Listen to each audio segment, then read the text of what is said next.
हम last topic पर ही थे, लास्ट 2-3 पेज बचे इसमें। हम क्या पढ़ रहे थे? Leadership responsibilities for quality on audit. हमने ये देखा था कि जो SQC 1 होता है,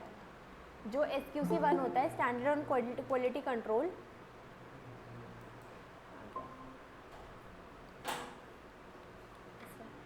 ठीक है सर कर दूंगी।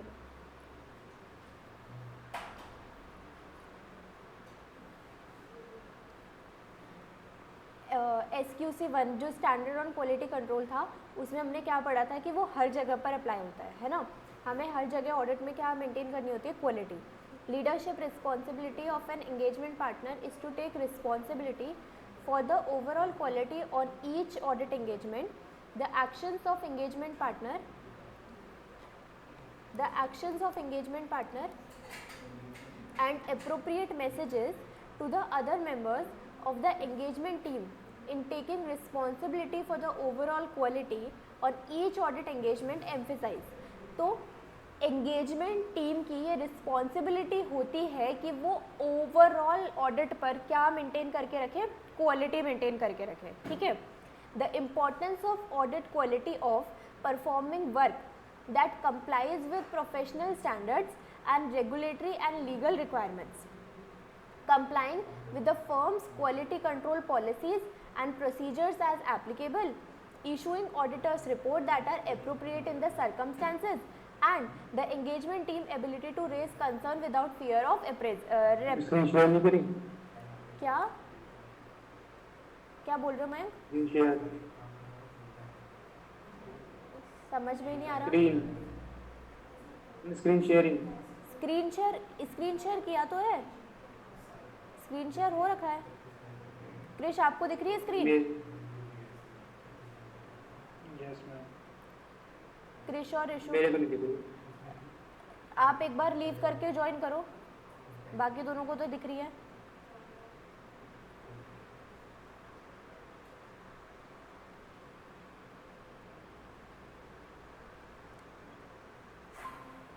ठीक है यस मैम। ठीक है, तो हम क्या देख रहे थे? SQC 1 का इम्पोर्टेंस, क्वालिटी मेंटेन करने की क्या क्या इंपॉर्टेंस। तो performing work that complies with professional standards, हम प्रॉपर तरीके से स्टैंडर्ड्स को मेंटेन करेंगे, रेगुलेटरी एंड लीगल रिक्वायरमेंट्स को मेंटेन करके वर्क करेंगे। Complying with the firms quality control policies and procedures, हम फर्म के जो quality control policies and procedures है उस जगह पर भी हमारा SQC 1 अप्लाई किया जाएगा। इशूइंग ऑडिटर्स रिपोर्ट, वहाँ पर भी SQC 1 होना चाहिए। Engagement team ability to raise concern without a fear of reprisals, मतलब एंगेजमेंट टीम अपने कंसर्न को रेज कर सकती है, उनको जो प्रॉब्लम्स है उसको रेज कर सकते हैं बिना किसी फियर के। तो हर जगह पर ये होना चाहिए कि क्वालिटी मेंटेन होनी चाहिए। The fact that quality is essential is performing audit engagement. Relevant ethical requirements. The responsibilities of engagement partner in relation to ethical requirements in an audit engagement are as under. Identifying threat to independence. हमने threat to independence पढ़े थे, क्या आपको याद है? threat to independence, self familiarity threat होता है, advocacy threat होता है ना, सेल्फ इंटरेस्ट थ्रेट होता है। ये सारे हमारे इंडिपेंडेंस को जो कम करते हैं वो सारे क्या होते हैं? हमारे थ्रेट टू इंडिपेंडेंस। तो एथिकल रिक्वायरमेंट्स क्या बोलता है कि हमें थ्रेट टू इंडिपेंडेंस आइडेंटिफाई करने में हेल्प करते हैं regarding the audit engagement that safeguards may not be able to eliminate or reduce to an acceptable level. Reporting an engagement partner to the relevant person within the firm to determine appropriate action. तो अगर सबसे पहली बात ethical requirements हमारे लिए क्यों ज़रूरी है? ये हमारे इंडिपेंडेंस को बढ़ाएंगे, है ना, थ्रेट टू इंडिपेंडेंस को कम करेंगे। और साथ के साथ क्या होगा कि अगर हमारे एथिकल बिहेवियर हमारा रहेगा, तो अगर हमें कुछ ऐसी बात पता लगती है जिसके लिए अप्रोप्रिएट एक्शन लेना चाहिए, कोई ऐसी बात पता लगती है जो कि लीगली परमिटेड नहीं है, तो वो पार्टनर जा कर के, ऑडिटर का वो पार्टनर जा कर के अप्रोप्रिएट एक्शन लेगा उसके अगेंस्ट, है ना। जिस रिपोर्टिंग अथॉरिटी को उसे बताना है वो जा कर के उसको बताएगा। Acceptance and continuance of client relationship and audit engagement. The responsibility of an engagement partner in this regard in an audit engagement is on line of SQC1, which require the firm should obtain such information as it considers necessary in the circumstances before accepting an engagement with a new client. When deciding whether to continue an existing engagement and when considering acceptance of new engagement with an existing client. तो चाहे हम नया audit work लें या फिर हम existing को continue करें, हर जगह पर हम ये देखेंगे कि हमारा ऑडिट एंगेजमेंट SQC1 के साथ काम कर रहा है, मतलब SQC1 is present. Information like integrity of principal owners, competence of engagement team and consideration of necessary capabilities including time and resources, compliance with relevant ethical requirements, significant matters arising during current and previous audit engagement and their implication assist engagement partner in determining whether the conclusion reached regarding the acceptance and continuance of client relationship and audit engagements are appropriate. तो हमें फिर मतलब हमारे पास information होनी चाहिए, जो भी access to information, access to additional information, कोई भी कहीं पर जाने का राइट, ये सब एक ऑडिटर के पास होना चाहिए. तो वैसी रिलेशनशिप हमारी किसके साथ बननी चाहिए? क्लाइंट के साथ बननी चाहिए, ऑडिटर और क्लाइंट के साथ बननी चाहिए. और जो भी हमारे अप्रोप्रिएट एक्शंस हैं, जो भी हमारी चीज़ें अप्रोप्रिएट है to continue the relationship with the client, वो सब नेसेसरी चीज़ें हमें करनी है. Assignment of engagement teams. It should be ensured by engagement partner that the engagement team and any auditors expert who are not part of engagement team collectively have to appropriate competence and capabilities to perform the engagement in accordance with professional standards and regulatory and legal requirements. तो हमें ये बात assure करनी है कि जो भी हमारे मेंबर्स होंगे वो सारे मेंबर्स के पास एप्रोप्रिएट कॉम्पिटेंस होनी चाहिए, एप्रोप्रिएट कैपेबिलिटीज़ होनी चाहिए कि वो प्रोफेशनल स्टैंडर्ड्स के अकॉर्डिंग, रेगुलेटरी और लीगल फ्रेमवर्क के अकॉर्डिंग वर्क कर सकें. Engagement performance. एंगेजमेंट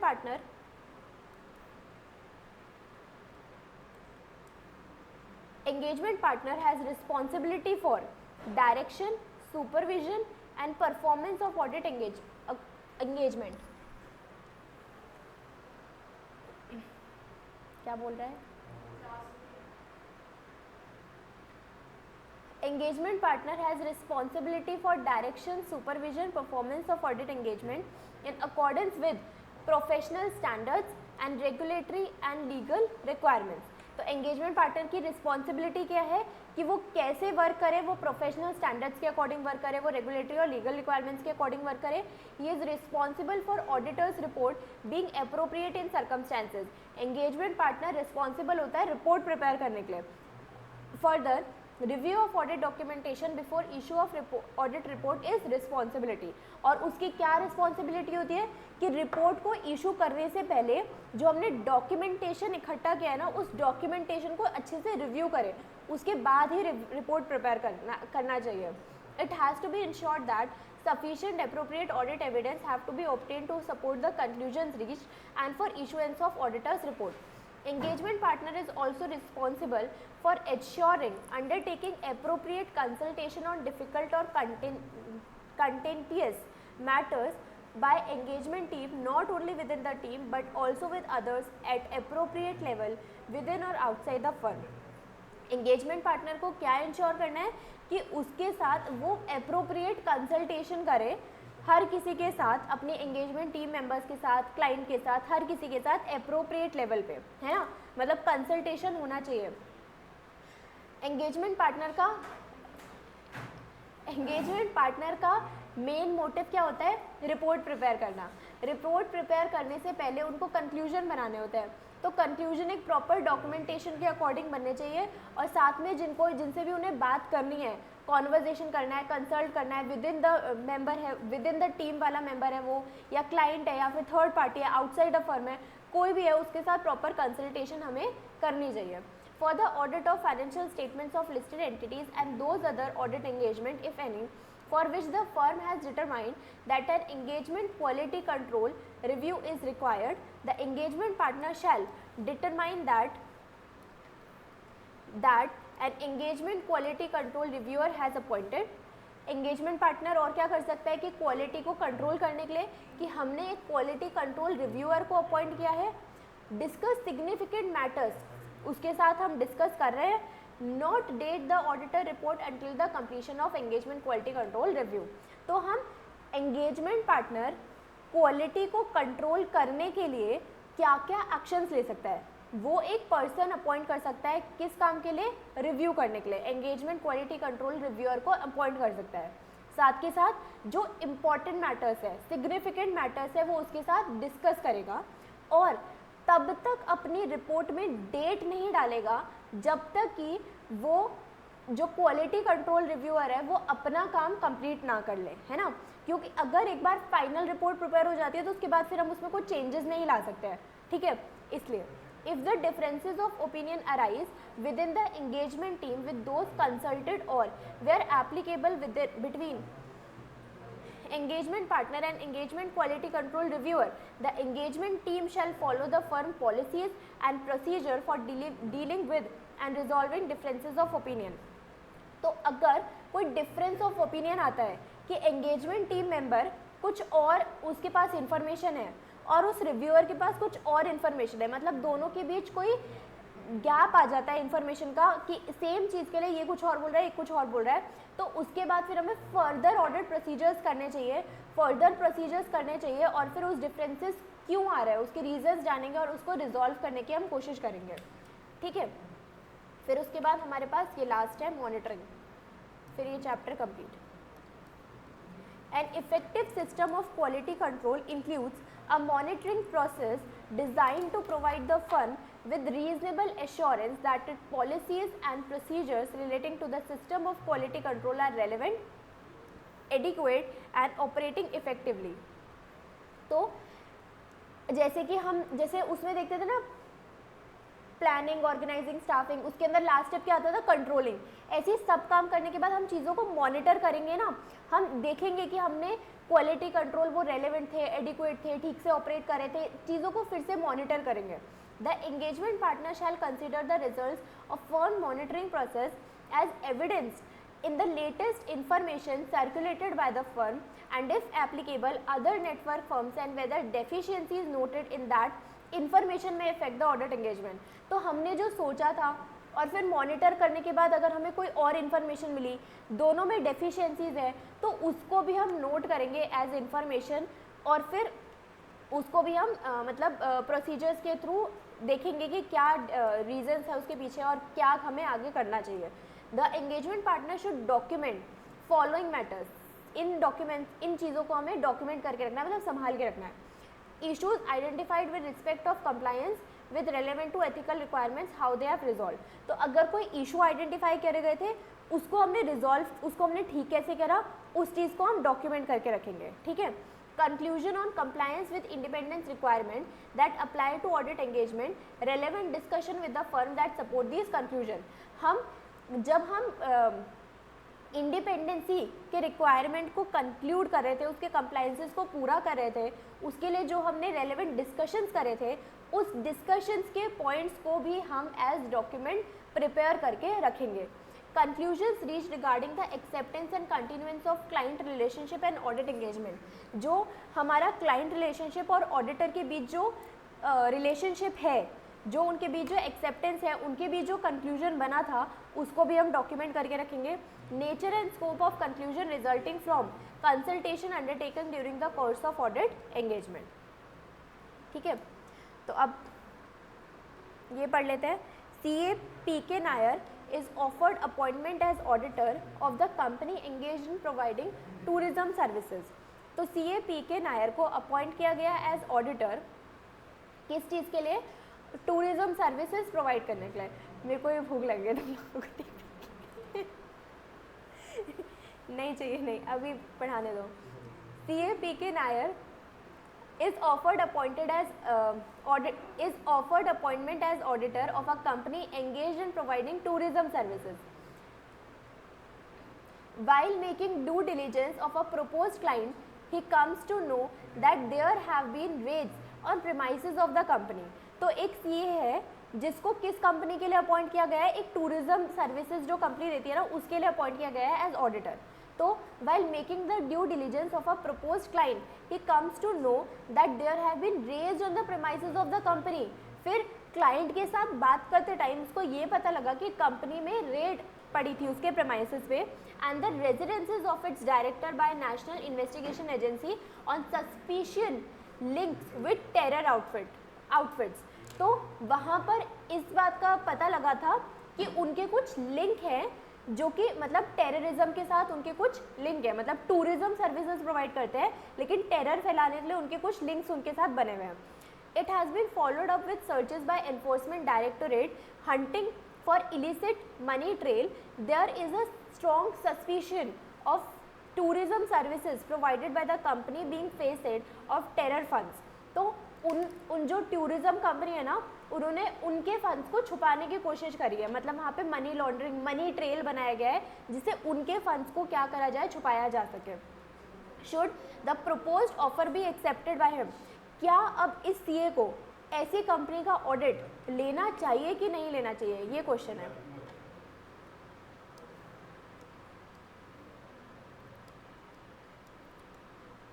बताओ आप क्या करोगे ऐसी केस में।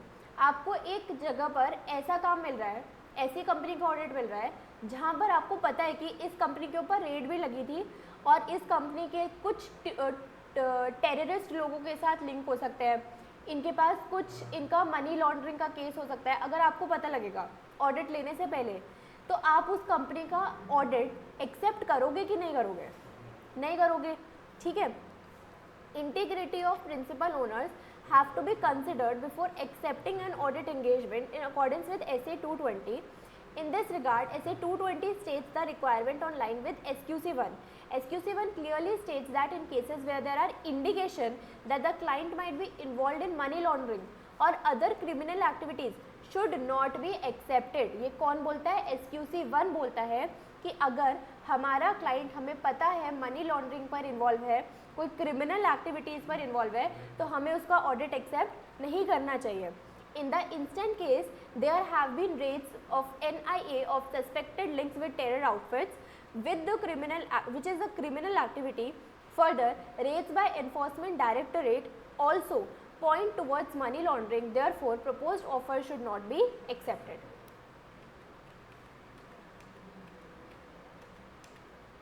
CA Arpita has joined a mid-sized CA firm recently. She finds that partners remain too busy and the firm is proposing to accept audit work in areas in which it has no experience or capabilities. The firm is proposing to accept audit of some entities engaged in emerging fintech sector.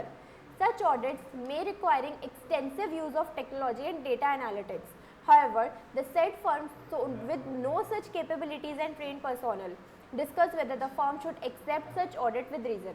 तो जो auditor है उसके पास ऐसा काम आया है जिसके लिए बहुत ज़्यादा टेक्नोलॉजी और डेटा एनालिटिक्स की हमें ज़रूरत है, लेकिन हमारी ऑडिट टीम में ना ऐसा कोई भी पर्सन नहीं है जिसके पास वो सारी कैपेबिलिटीज़ है।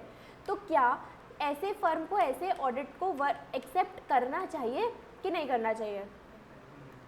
SQC1 requires that before accepting the engagement, competence to perform the engagement have to be considered. हम सबसे पहले खुद के कॉम्पिटेंस लेवल को तो देखेंगे, हमारे पास स्किल्स ही नहीं है उसको ऑडिट करने की, तो हमें नहीं लेना चाहिए। In the given case, the proposed engagement involves use of technology and data analytics. The firm has no prior experience of audit in emerging fintech sector. The firm should not have trained personnel to carry out these audits. Hence, offer of these audits should not be accepted.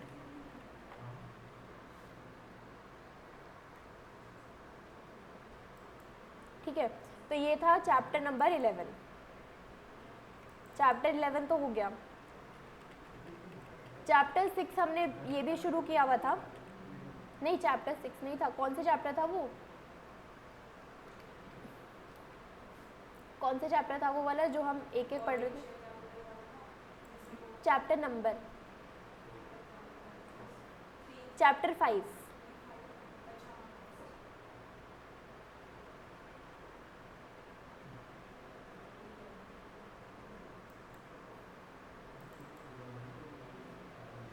इसके अंदर हम एक एक item का वो पढ़ रहे थे, ऑडिट प्रोसीजर, ठीक है ना।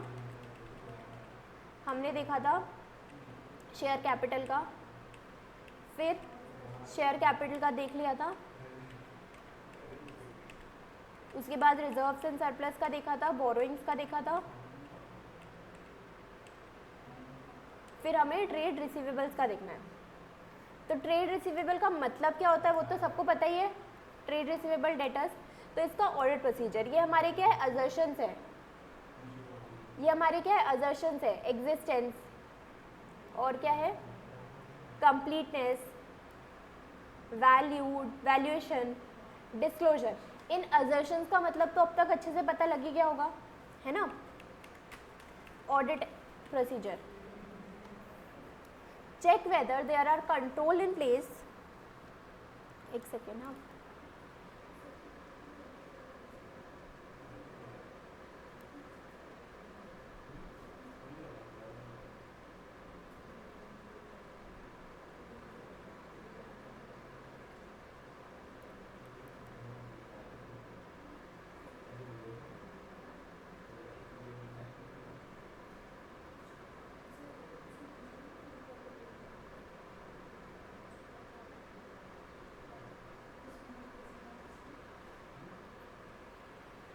check whether there are control in place to ensure that invoices cannot be recorded more than once and receivable balances are automatically recorded in journal ledger from the original invoice, है ना।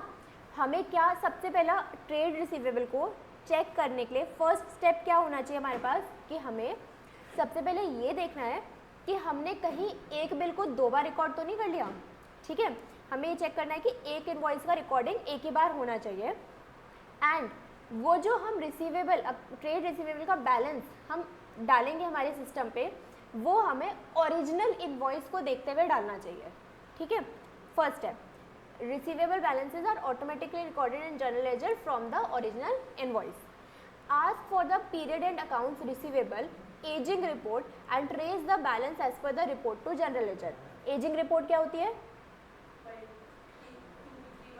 हाँ मतलब हम क्या बोलेंगे उसको, टाइम के according, time के अकॉर्डिंग हम डिवाइड कर देंगे कि इतने पुराना हमारे पास ट्रेड रिसीवेबल है, ये इतना पुराना ट्रेड रिसीवेबल है। तो हमारे पास क्या होना चाहिए, तो पीरियड एंड रिकॉर्ड्स होने चाहिए, लास्ट ईयर के क्लोजिंग बैलेंसेस होने चाहिए, और हमारे पास एजिंग रिपोर्ट होने चाहिए, ताकि हम रिपोर्ट को मतलब बैलेंसेस को प्रॉपरली चेक कर सकें। Check whether the realisation is recorded invoice wise और नॉट। हम फिर ये चेक करेंगे क्या हमने इनवॉइस वाइज क्लाइंट ने डाले हुए हैं या फिर नहीं। If not, check that money received from debtors is adjusted chronologically invoice wise and on FIFO basis, that is previous bill is adjusted first. If realization is made on account, verify whether the company has obtained confirmation from debtors in respect of the same. हम ये check करेंगे कि properly हमने debtor के balances को accordingly adjust करा है FIFO, first in first out basis पे, क्रोनोलॉजिकली इनवॉइस वाइज, पहले फर्स्ट इनवॉइस को ही एडजस्ट करा, फिर सेकेंड को, फिर थर्ड को, इस तरीके से हमें चेक करना होगा। और अगर हमें थर्ड पार्टी कंफर्मेशन ले रहे हैं तो उसको भी फिर अकॉर्डिंगली हम चेक करेंगे। If any large balance is due for long time, auditor must ask for reason and justification for the same. अगर कोई बहुत बड़ा बैलेंस हमारा ट्रेड रिसीवेबल में शो हो रहा है, डेटर में शो हो रहा है, जो हमें अभी नहीं मिला, तो उसका रीजंस हमें पूछना पड़ेगा कंपनी से, ठीक है। Direct confirmation procedure, a significant and important audit activity is to contact customers directly and ask them to confirm the amounts of unpaid accounts receivable as of the end of reporting period under the audit. हम directly हम third party को, हम customers को contact करके उनसे पूछ सकते हैं कि आपका इतना ही अमाउंट अनपेड रहता है ना, जो डेटर्स हमने कंपनी ने शो करके रखा है। This should necessarily be done to all significant account balances. ऐसा भी नहीं कि हम 100 रुपये 200 रुपये के लिए कस्टमर को कॉल करके पूछेंगे। जो सिग्निफिकेंट, जो लाखों करोड़ ऑफ अमाउंट के जो डेटर्स है हमारे पास, उन कस्टमर्स को हम कॉल करके ज़रूर पूछेंगे कि इतना ही अकाउंट बैलेंसेस है कि नहीं। As at the period end, while certain random customers have smaller outstanding invoices should be selected. The auditor employs direct confirmation procedure with the consent of entity under audit. There may be situation where the management of entity requires the auditor not to seek confirmation from certain receivables. ये point हमने पहले भी पढ़ा था external conformation के time पे, कि ऐसा भी कई बार होता है कि क्लाइंट खुद ऑडिटर को मना करता है कि आप एक्सटर्नल पार्टी कन्फर्मेशन मत लो, है ना। तो ये पॉइंट भी हमें हमारी रिपोर्ट में लिखना होता है, ये भी हमारा एक पॉइंट बन जाता है कि क्लाइंट ने हमें मना किया था एक्सटर्नल इन्फॉर्मेशन लेने के लिए। In such cases auditor should consider whether there are valid grounds of such request, क्योंकि कई बार वैलिड, ऐसा ज़रूरी नहीं कि वो कुछ गलत कर रहा होगा तभी उसने बोला होगा, कुछ वैलिड पॉइंट्स भी हो सकता है इससे पीछे कि उनके रिलेशनशिप उसके साथ सही नहीं है एक्सटर्नल पार्टी के साथ, या ऐसी कुछ बात है, तो उसके पीछे रीज़न देखना चाहिए ऑडिटर को कि क्या रीज़न है कि उसने क्लाइंट ने मना किया एक्सटर्नल कन्फर्मेशन लेने को। In appropriate cases auditor may also need to reconsider the NTE of his audit procedure, including the degree of planned and reliance of management representations. तो अगर appropriate केस है, अगर कोई फ्रॉड का केस ऐसा कोई केस नहीं है, तो फिर ऑडिटर रिकंसिडर कर सकता है अपने डिसीजन को, अपने दूसरा कोई ऑल्टरनेटिव ऑडिट प्रोसीजर का यूज़ कर सकता है, अपने एंटी नेचर टाइमिंग एक्सटेंड को रिकंसिडर कर सकता है। The trade receivable may be requested to confirm the balance either as at the date of balance sheet as at other date selected with reasonable close to balance sheet date. Auditor trade receivable को check करने के लिए ना या तो balance sheet date choose कर सकता है या फिर कोई ऐसी डेट चूज कर सकता है जो बैलेंस शीट डेट के क्लोज हो। The date should be decided by the auditor in consultation with the company, और डेट कंपनी के साथ कंसल्टेशन में हम डिसाइड करेंगे। The form of requesting confirmation from trade receivable may be either the form with balance outstanding amount as per the company wherein trade receivable is requested to respond whether or not he is in agreement with the balance shown. The form without any balance mentioned therein wherein the trade receivable is requested to respond with the balance outstanding as per the records. The use of form without any balance is favorable. तो हम क्या कर सकते हैं, जब हम external party confirmation ले रहे हैं ना, तो हम ऐसा कर सकते हैं कि हमने अमाउंट लिख दिया और उनसे बोलेंगे येस और नो डालने के लिए कि अमाउंट करेक्ट है कि नहीं, या फिर हम ऐसा कर सकते हैं कि फॉर्म में अमाउंट का कॉलम खाली छोड़ दें और फिर वो खुद से अपने आप से एक अमाउंट फिलअप करके दे हमें कि इतना अमाउंट ही आउटस्टैंडिंग था। ठीक है। The method of selection of trade receivables to be circularised should not be revealed to the company until the trial balance of trade receivable is handed over to the auditor. हम हमारे client को नहीं बताएंगे कि हमने कौन सा method को चूज़ करा था जब तक कि हमें आंसर नहीं मिल जाता एक्सटर्नल पार्टी की तरफ से। A list of trade receivable selected for confirmation should be given to the entity for preparing request letter for confirmation which should be prepared properly addressed. हम एक लिस्ट प्रिपेयर करते हैं कि किस किस से हमें एक्सटर्नल कन्फर्मेशन की ज़रूरत है, और वो प्रॉपर हम कन्फर्मेशन के लिए एक नोट लेटर प्रिपेयर करते हैं और लेटर पे प्रॉपरली एड्रेस होना चाहिए उस पार्टी का। The auditor should maintain strict control to ensure the correctness and proper dispatch. Auditor ये ध्यान रखेगा कि करेक्ट तरीके से हमने उस पर प्रॉपर एड्रेस डाल के लेटर पे करेक्ट तरीके से हमने डिस्पैच किया है। ठीक है। It should be ensured that confirmation as well as any undelivered letters are returned to the auditor and not to the client. और अगर कोई अनडिलीवर रह गया तो ऑडिटर के पास वापस आएगा, क्लाइंट के पास नहीं। Any discrepancies revealed by the confirmation revealed or by additional tests carried out by the auditor may have a bearing on other account not included in original sample.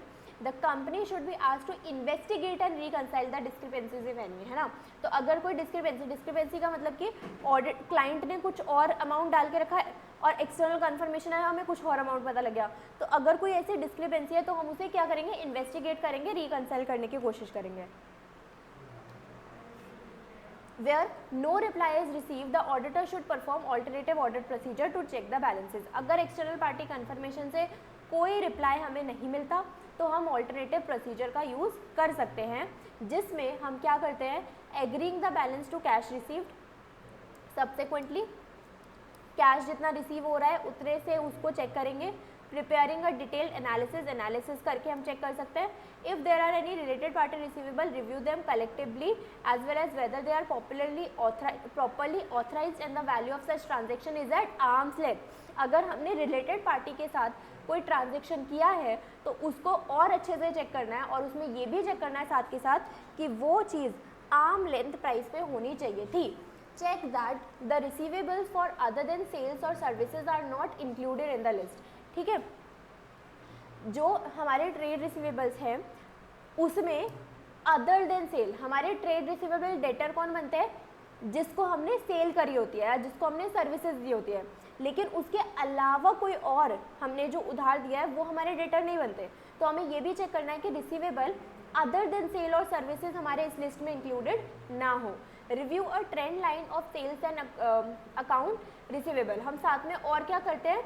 Average निकालते हैं कि मतलब इस साल इतना ट्रेड है तो पिछले साल इतना ट्रेड रिसीवेबल था. मतलब उसको चेक करते हैं कि अगर यहाँ पर अनयूजुअल ट्रेंड तो नहीं है, मतलब कि इंक्रीज होना चाहिए था 10% से, कहीं इंक्रीज दिखा रखा है 50% से, तो अनयूजुअल इंक्रीज नहीं होना चाहिए.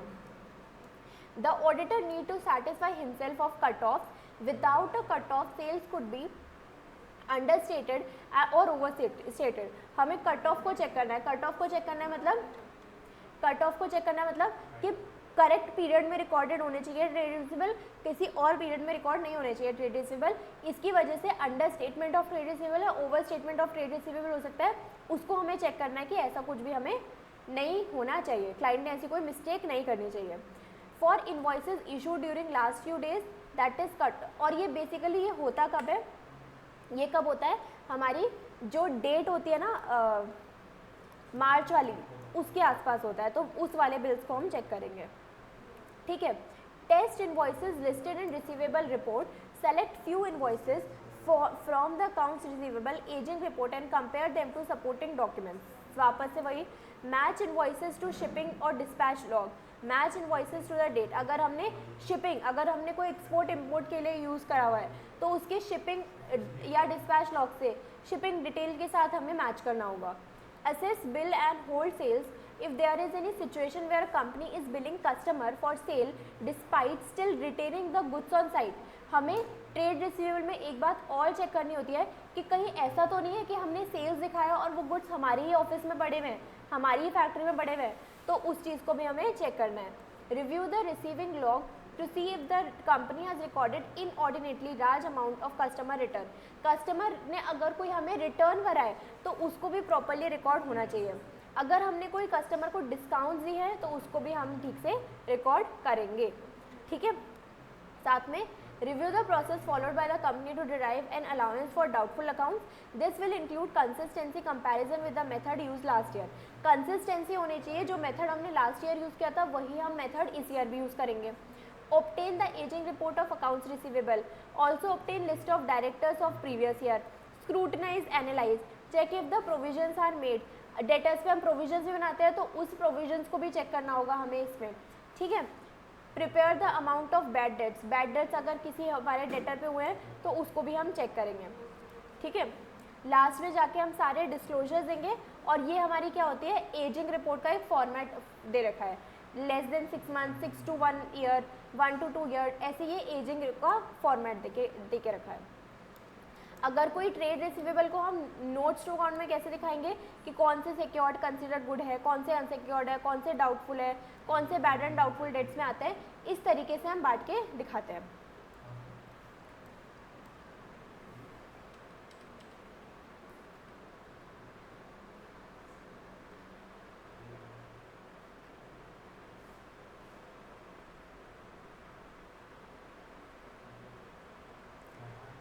तो हम अगला चैप्टर शुरू कर सकते हैं. चैप्टर 11 तो हो गया, इसका भी एक जो हम टारगेट रखते हैं कि दिन में एक एक कर लेंगे. ठीक है. ट्रेड रिसीवेबल समझ में आया? ट्रेड रिसीवेबल का ऑडिट प्रोसीजर.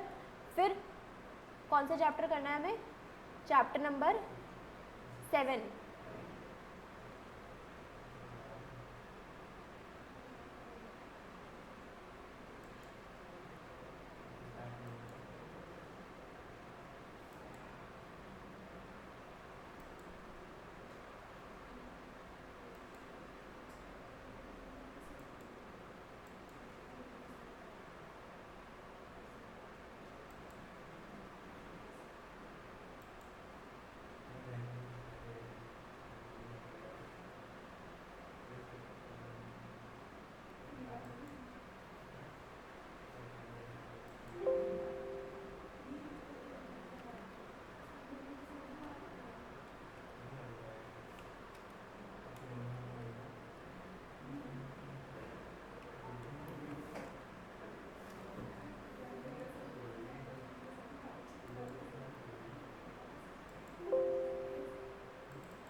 ऑडिट पढ़ाना ना सबसे बोरिंग हो रहा है क्योंकि कोई आता ही नहीं है क्लास में।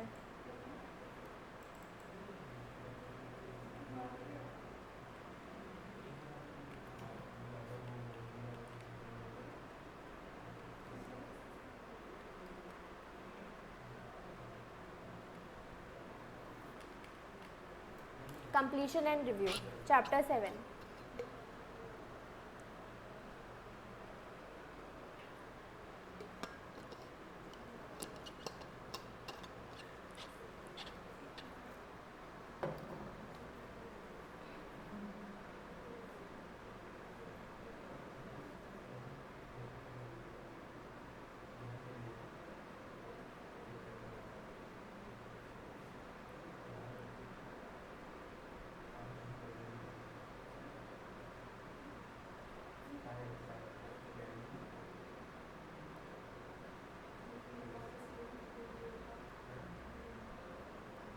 चलो शुरू करें चैप्टर 7, कंप्लीशन एंड रिव्यू।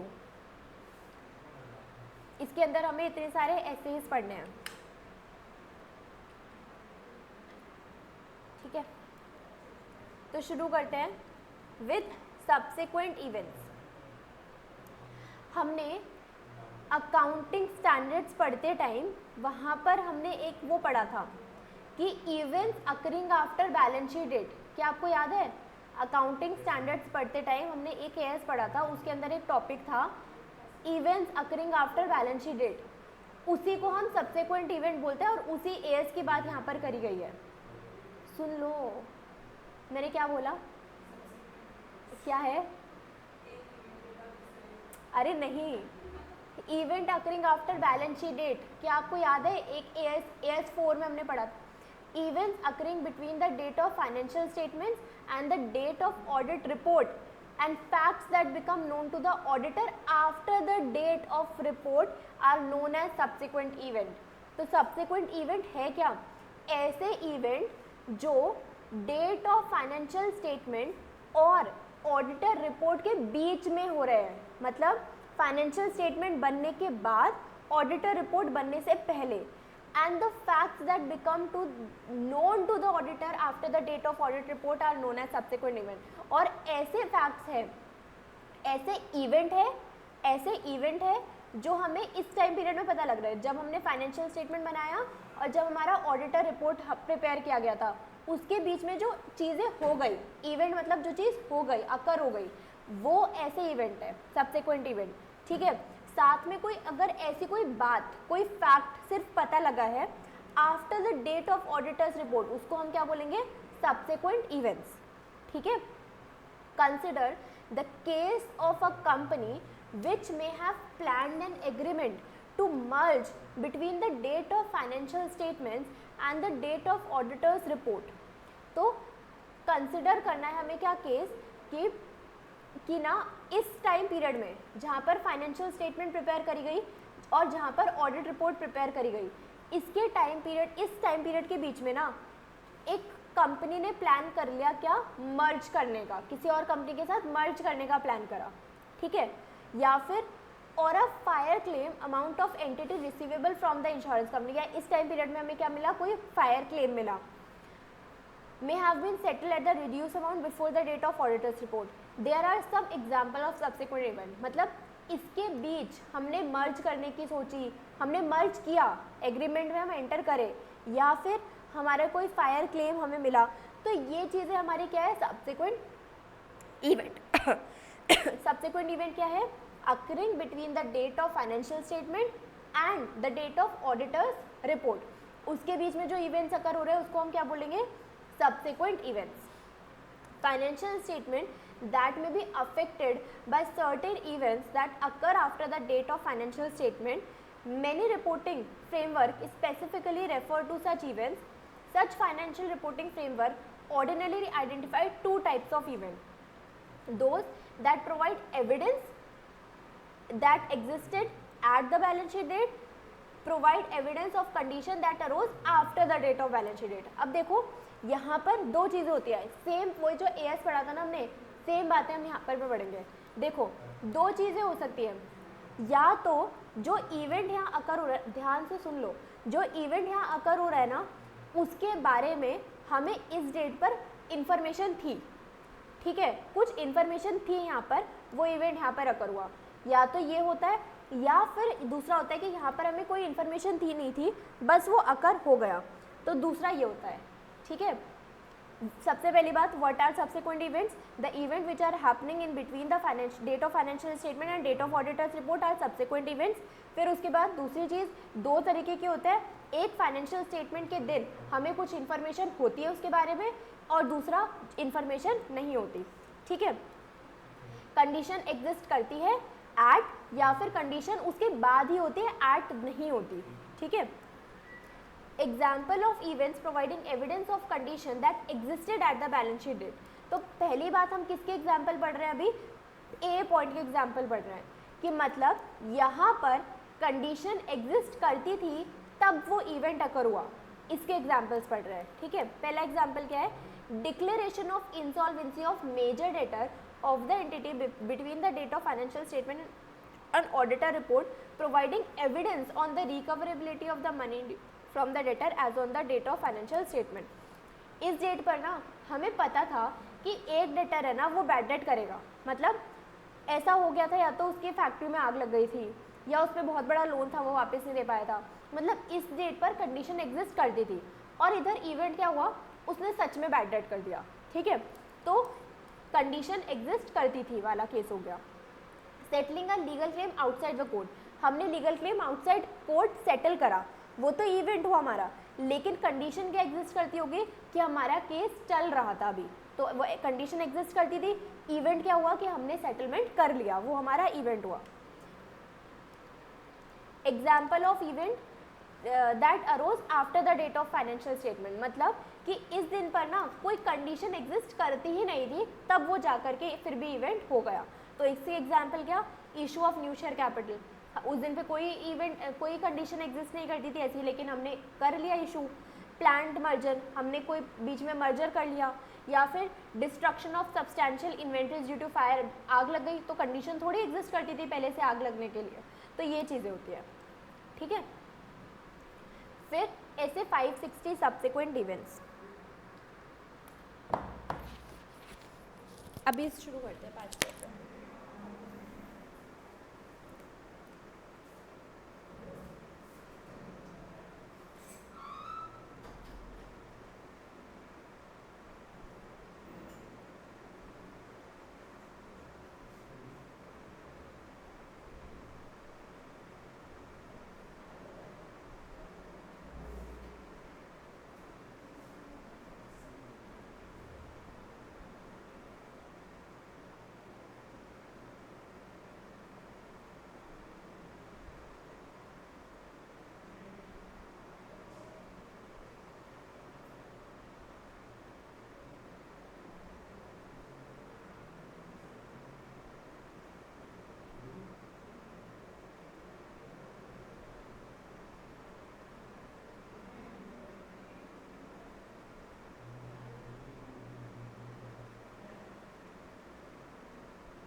आगे सब्सिक्वेंट इवेंट्स, मतलब समझ में आ गया ना, और दो तरीके से वो डिवाइडेड है।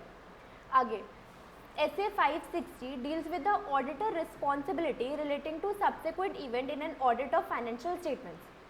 What are the objective in accordance with SA 560? पहली बात 560 किसके बारे में बात करता है? Subsequent events के बारे में बात करता है। तो ऑडिटर के क्या क्या ऑब्जेक्टिव्स होंगे? Obtain sufficient appropriate audit evidence about whether the events occurring between these dates that require adjustment of disclosure in financial statements are appropriately reflected. पहला ऑडिटर का क्या ऑब्जेक्टिव होगा कि जो सब्सिक्वेंट इवेंट्स हुए उन बात का हमने प्रॉपर एडजस्टमेंट कर दिया है और प्रॉपरली उनको डिस्क्लोज कर दिया है नोट्स टू अकाउंट्स में, ठीक है ना।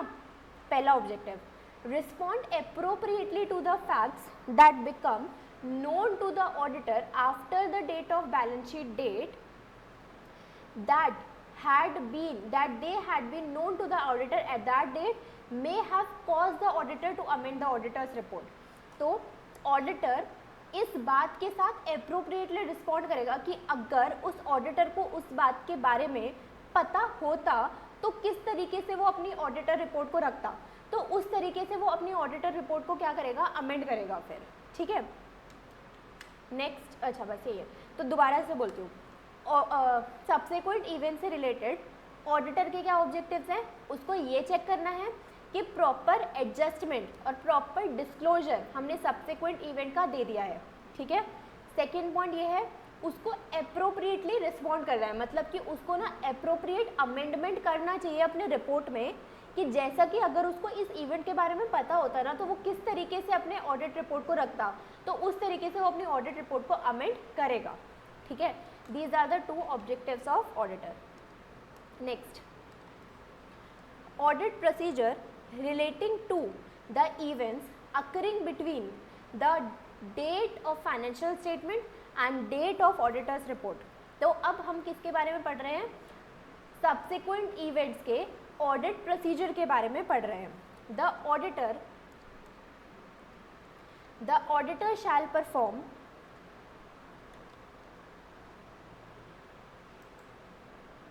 ये दोनों ही चले गए क्रिश, और तुम लोग ऑडिट ठीक से पढ़ नहीं रहे हो, ऑडिट पढ़ने में ना वो नहीं हो रहा, मतलब उतना मज़ा नहीं आ रहा। The auditor shell perform audit procedures designed to obtain sufficient appropriate audit evidence that all events occurring between the date of financial statement and the date of auditor's report that require adjustment of and disclosure in financial statement have been identified. अच्छा, पहले ये बताओ कि जितना अभी तक हमने complete किया है उसमें कोई डाउट वाउट है, एक बार चेक कर लेना, दोबारा से देख लेना चीज़ों को, अगर कोई डाउट होगा तो पूछ लेना, ठीक है। क्योंकि आगे पढ़ने का वैसे भी कोई फ़ायदा नहीं है ना जब तक अगर पीछे का, क्योंकि ऑडिट आप देख रहे होगे ना इतना ज़्यादा इंटर रिलेटेड है एक दूसरे के साथ, है ना। हर मतलब जो हमने बेसिक पढ़ा था वो बेसिक तो चलता ही जा रहा है, वो तो ख़त्म होगा ही नहीं, वो तो मतलब बेसिक है, वो तो ऐसा बेसिक था कि जो हर ऑडिट के स्टेप के साथ रहने ही वाला है ना। तो अगर हम कोई चीज़ नई भी चीज़ पढ़ते हैं, जैसे आज हमने ये पढ़ा सब्सिक्वेंट ये इवेंट पढ़ा, तो इसके साथ भी तो वो बातें आती है ना कि इंडिपेंडेंट होना चाहिए, सेफगार्ड्स होने चाहिए हमारे पास, और हमारे पास वो वाला पॉइंट दोबारा आएगा, सफिशिएंट अप्रोप्रिएट ऑडिट एविडेंस होना चाहिए, वो सब चीज़ें तो चल ही रही है साथ के साथ, है ना। लेकिन आज हमने नया क्या सीखा, सब्सिक्वेंट इवेंट होते क्या है उसको पता करा, फिर उसके बाद उसके रिलेटेड ऑब्जेक्टिव्स क्या होते हैं ऑडिटर को वो देखा हमने, ठीक है। अब ऑडिटर का काम क्या है, ऑडिटर का ऑडिट प्रोसीजर क्या होना चाहिए इससे रिलेटेड, वही सेम जो अभी ऑब्जेक्टिव के लिए हमने बात पढ़ी थी, वही सेम कि वो डिस्क्लोजर देगा और प्रॉपरली एडजस्टमेंट करेगा उस आइडेंटिफाइड इवेंट्स की, उस सब्सिक्वेंट इवेंट को हमें हमारे फाइनेंशियल स्टेटमेंट में एडजस्ट भी तो करना होगा ना, तो उसका प्रॉपर एडजस्टमेंट होना चाहिए, उसका प्रॉपर डिस्क्लोजर होना चाहिए। The auditor shell perform the procedure required above so that they can cover the period from the date of financial statements to the date of auditor's report, or as near as practicable thereto। तो auditor को मतलब कि अपनी report में इस तरीके से, मतलब देखो जो उसका डेट ऑफ ऑडिटर रिपोर्ट है ना वो करेक्ट होना चाहिए, मतलब कि जहाँ पर सारे इवेंट्स एडजस्ट हो गए वो वाला होना चाहिए या फिर उसके नियर होना चाहिए. The auditor shall take into account the auditor's risk assessment in determining the nature and extent of audit procedure which shall include the following. Obtain an understanding of any procedures management has established to ensure the subsequent events are identified. हम ऐसे procedures का use करेंगे जो subsequent event identify होने के बाद हम use कर सकते हैं. इंक्वायरी करेंगे मैनेजमेंट के साथ, जो भी अप्रोप्रिएट मैनेजमेंट है, 2 स्टार विद गवर्नेंस या फिर जो भी. हम मिनट्स को रीड करेंगे. Then reading the entity's latest subsequent interim financial statements if any. तो हमारे पास क्या किया, हम पहले आइडेंटिफाई कर रहे हैं सब्सिक्वेंट इवेंट्स को, फिर मैनेजमेंट के साथ इंक्वायरी कर रहे हैं, मिनट्स को रीड कर रहे हैं और साथ के साथ हमारी जो लेटेस्ट इंटरिम फाइनेंशियल स्टेटमेंट है उसको रीड कर रहे हैं अगर है तो. सच इंफॉर्मेशन में ऑल्सो भी obtain by auditor from accounting records pertaining to period after the date of financial statements, reading entity's latest available budgets etcetera. तो ये इन्फॉर्मेशन हमें कहाँ से मिल सकती है? ये इन्फॉर्मेशन हमें मिल सकती है जो अकाउंटिंग रिकॉर्ड्स है उसके through. When as a result of procedures performed, the auditor identify events that require adjustment or disclosure, the auditor shall determine whether such event is appropriately reflected. तो अगर ऐसा कोई पॉइंट था जिसका हमें appropriate disclosure देना चाहिए था तो ऑडिटर ये चेक करेगा कि उसे प्रॉपरली रिफ्लेक्ट किया गया कि नहीं किया गया फाइनेंशियल स्टेटमेंट में. The auditor shall request management and where appropriate those charged with governance to provide written representation in SA 580. हमें 580 के केस में मैनेजमेंट से रिटर्न रिप्रेजेंटेशन भी लेनी होती है सब्सिक्वेंट इवेंट के बारे में. Written representation that all events occurring after subsequent to date of financial statement and for applicable financial reporting framework require adjustment or disclosure have been adjusted or disclosed. हम written representation लेंगे management से, client से. वो return representation में क्या होगा कि जितने भी सब्सिक्वेंट इवेंट्स थे उसको उन्होंने प्रॉपरली एडजस्ट और डिस्क्लोज कर दिया है, ये वो हमें डिक्लेयर करके देंगे रिटर्न रिप्रेजेंटेशन में. Meaning of date of financial statement issued. It reflects the date of auditor's report and audited financial statement are made available to third parties. ठीक है, हमारा date of financial statement issue का मतलब क्या होता है कि जिस दिन हमारी फाइनेंशियल स्टेटमेंट थर्ड पार्टीज़ के लिए अवेलेबल होती है ना, उस डेट को हम क्या बोलते हैं? Date of financial statement issued. The date of financial statement issued are generally depends on the regulatory environment of the entity. मतलब कंपनीज एक्ट पर डिपेंड करती है वो.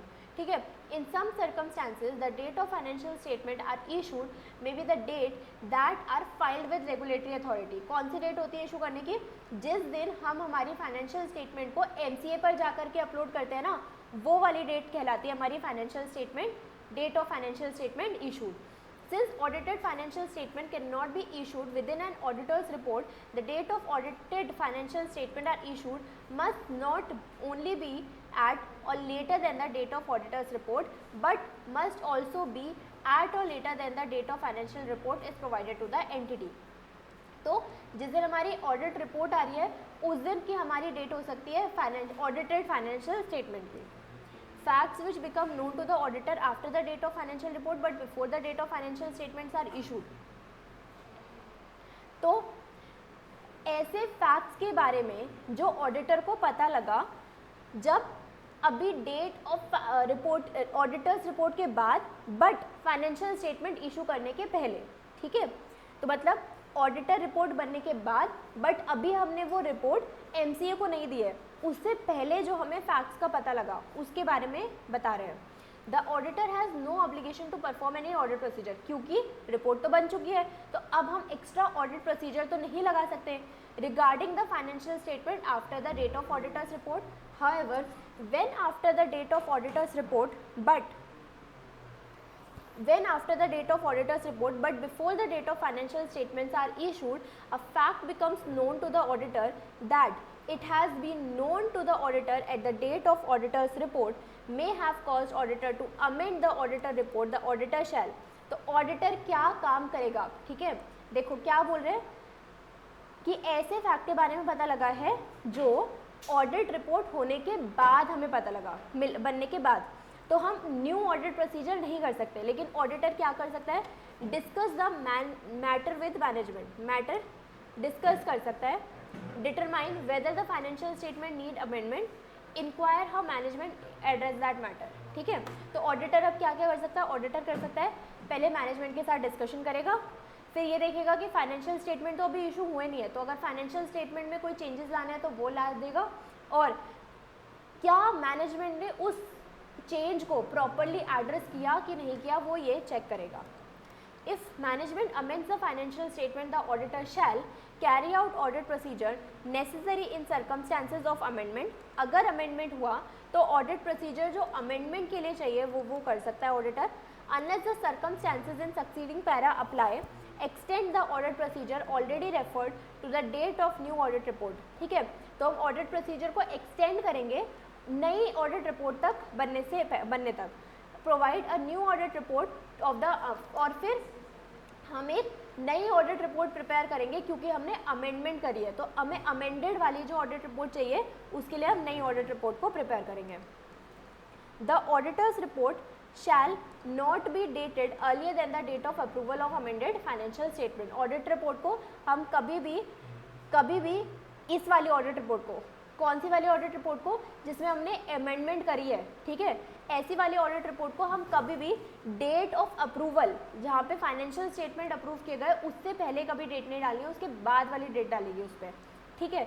When law, regulation or financial reporting framework does not prohibit management from restricting the amendment of financial statement to the effects of subsequent events or events causing that amendment, and those responsible for approving the financial statement are not prohibited from restricting their approval to that amendment, the auditor is permitted to restrict the audit procedure on subsequent events to that amendment. तो अगर हमें law ने prohibit नहीं किया है amendment करने से, law ने नहीं रोका है, तो हमें अमेंडमेंट करनी चाहिए सब्सिक्वेंट इवेंट की।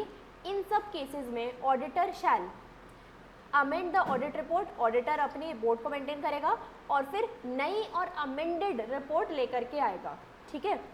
इन सम एंटिटीज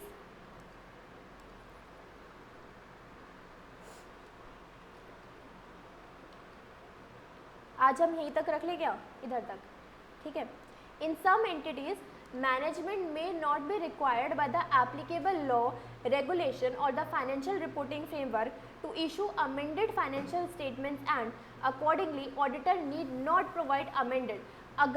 अगर मैनेजमेंट या फिर लॉ हमें प्रोवाइड नहीं करता अमेंडमेंट करने के लिए, तो हमें फिर अमेंडमेंट नहीं करनी चाहिए, ठीक है। If the auditor's report has not been provided to the entity, the auditor shall modify. लेकिन अगर ऑडिट रिपोर्ट अभी तक इशू नहीं हुई थी तो हम ऑडिट रिपोर्ट को मॉडिफाई कर सकते हैं, लेकिन अगर वो इशू हो गई थी तो नहीं कर सकते। If the audit report has already been provided to the entity, the auditor shall notify. Auditor notify कर सकता है, अमेंड नहीं कर सकता, आर इन्वॉल्व, ठीक है। तो ये चीज़ है। तो एक बार देख लेते हैं क्या क्या पढ़ा हमने। सबसे पहले तो हमने चैप्टर 11 कंप्लीट किया, फिर चैप्टर 5 का एक पॉइंट वो पूरा पढ़ा, ट्रेड रिसीवेबल का ऑडिट प्रोसीजर, फिर हमने चैप्टर 7 शुरू करा, ठीक है। चैप्टर 7 में क्या था, सब्सिक्वेंट इवेंट क्या होता है, वो इवेंट जो फाइनेंशियल स्टेटमेंट और ऑडिट रिपोर्ट के बीच में अकर होता है। ये इवेंट का कंडीशंस हो सकता है इस डेट पर हो और हो सकता है इस डेट पर ना हो, तो उन दोनों के हमने एग्जाम्पल्स देखे थे, ठीक है। फिर इसमें ऑब्जेक्टिव, ऑडिटर का क्या ऑब्जेक्टिव रहता है, ऑडिटर को ये चेक करना होता है कि क्या इवेंट्स में अगर कोई डिस्क्लोजर करना था या इवेंट में कोई एडजस्टमेंट करना था वो प्रॉपरली कर दिया है कि नहीं कर दिया है, और साथ के साथ अमेंडेड अगर ऑडिट रिपोर्ट की ज़रूरत है तो ऑडिटर उसको अमेंड करेगा, ठीक है।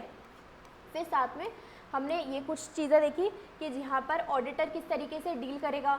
ऑडिटर ये देखेगा कि कौन से सब्सिक्वेंट इवेंट आइडेंटिफाई करने की कोशिश करेगा, फिर उससे मैनेजमेंट से इंक्वायरी करेगा, मिनट्स को रीड करेगा, और फाइनेंशियल स्टेटमेंट अगर कोई इंटरिम फाइनेंशियल स्टेटमेंट प्रिपेयर्ड है तो उसको चेक करेगा, ठीक है। फिर साथ में ये था कि अगर अमेंड कर सकता है वो तो डिस्कस द मैनेजमेंट, अगर डिटरमाइन की फाइनेंशियल स्टेटमेंट में अमेंडमेंट हो गई है कि नहीं हो गई है, और फिर मैनेजमेंट ने प्रॉपर उसको एड्रेस किया है, मतलब इवेंट एडजस्टेड इवेंट को प्रॉपर एड्रेस किया है कि नहीं किया, तो ये चीज़ें वो मैनेजमेंट के साथ चेक करेगा, ठीक है। अब हम नेक्स्ट क्लास से ये पढ़ेंगे, facts which become known to the auditor after the financial statement have been issued. Mayank, आपको कोई डाउट? No ma'am. ठीक है, टेस्ट वेस्ट दे दो, घर पे बैठ कर ही दे दो। मयंक, क्या? टेस्ट चल रहे हैं आजकल, घर पे बैठ कर ही दे दो टेस्ट। ठीक है। नहीं आ पा रहे तो ठीक है, चलो। Okay ma'am.